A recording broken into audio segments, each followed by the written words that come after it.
Welcome back to Sociology.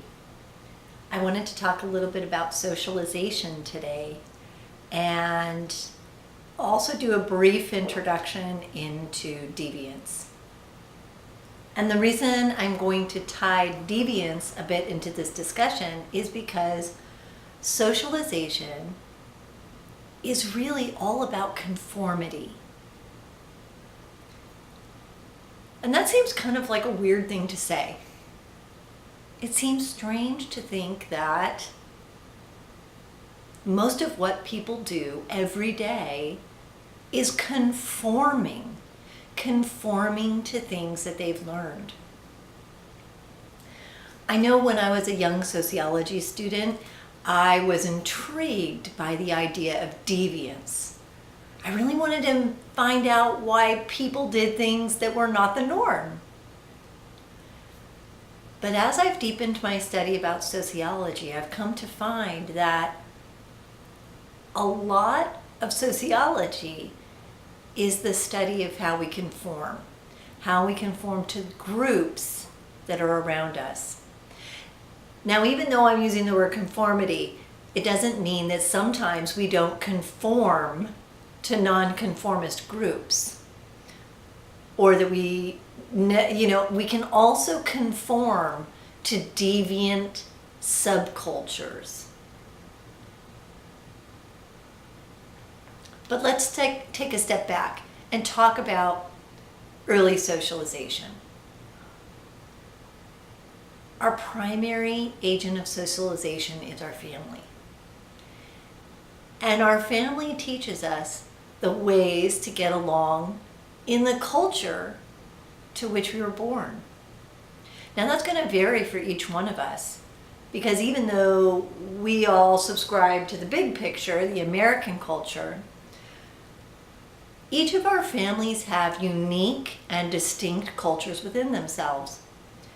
And some of that culture is related to our ethnicity. It may be related to our religious or spiritual beliefs.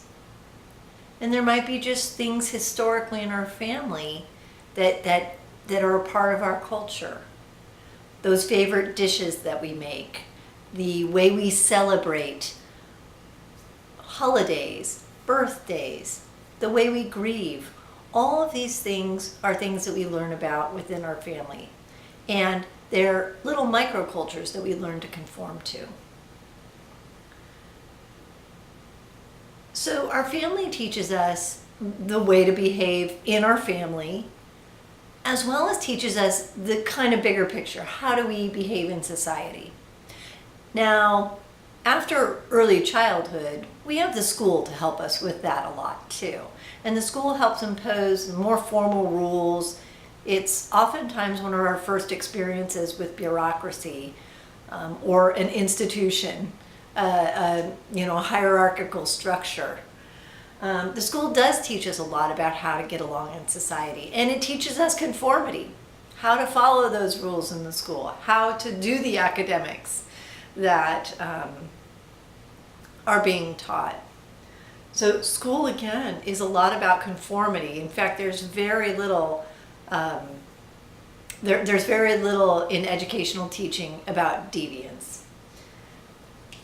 The family is another matter. The family can teach us deviant subcultures along the way. So, but the school not so much.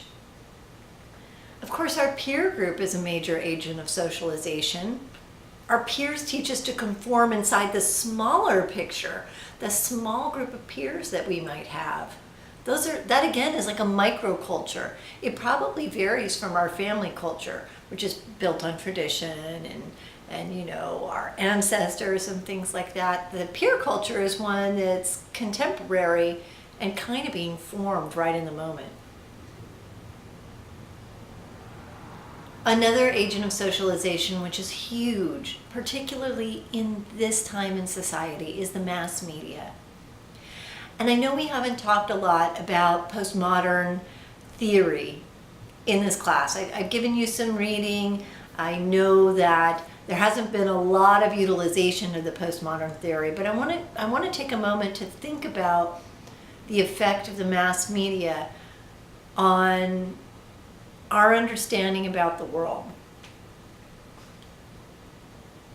The mass media can teach us very quickly and in a visual manner the things that are important in our society. And it's done almost entirely through observation.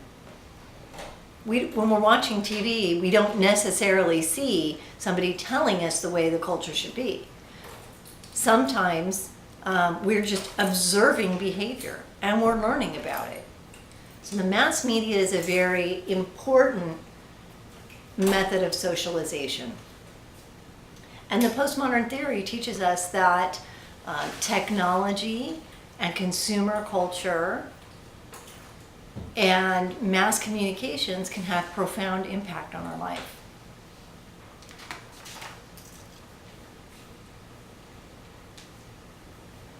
So another agent of socialization is religion. We learn through religion, or the church, we learn through religion other parts of our culture. So it is another major agent of socialization.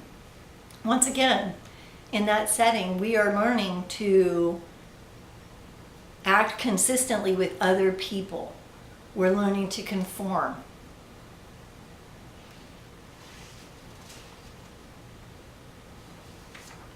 And give some thought to other institutions in our society.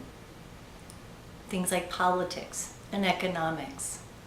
Those are all institutions that they socialize us. So when you think, we do have major agents of socialization, but we are really products of socialization at all times. Socialization is not just limited to childhood. Socialization extends far beyond that.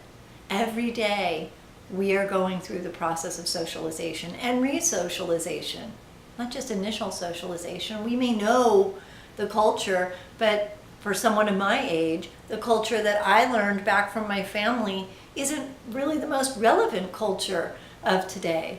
Like, for example, I was born just past the space age. I was born during the Cold War. There was a lot of things that I learned about the world that are not relevant to today. And I've had to learn a lot of things over the course of my life, like how to understand technology and its place in our society.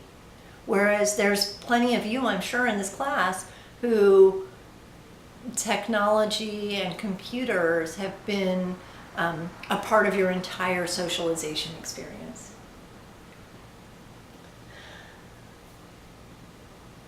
Think about socialization as it relates to our two reader articles. Socialization and the Power of Advertising obviously is a direct reference to the mass media as a socializing agent. And then Invisible Privilege also teaches us how we're socialized into race and class experiences. And I want to encourage you to think about our major sociological theories in relationship to these articles. In fact, each of the theories can be used on each of the articles. So there is no right theory to use on any of these. And in fact, I mentioned postmodern theory. Postmodern theory is applicable to both of those reader articles as well. So having made some comments about socialization and about conformity and how important it is that we conform to our society, I want to take just a moment to talk about deviance. Deviance is when we're going against the norms. And sometimes deviance is a good thing. Deviance can challenge.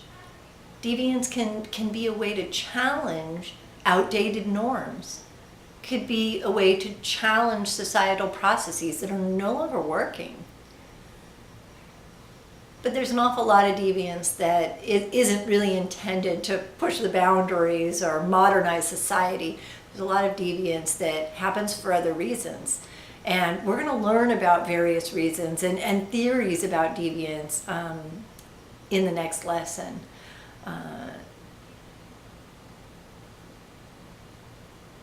And when we think about it, nearly all human behavior really falls in the scope of conformity. And a small amount of human behavior falls into this box of deviance. And if you think about the two in relationship to each other, it really kind of helps you think how important conformity is in our social world. So I welcome any questions that you have. Always feel free to email me, cotto@lbcc.edu. Thanks.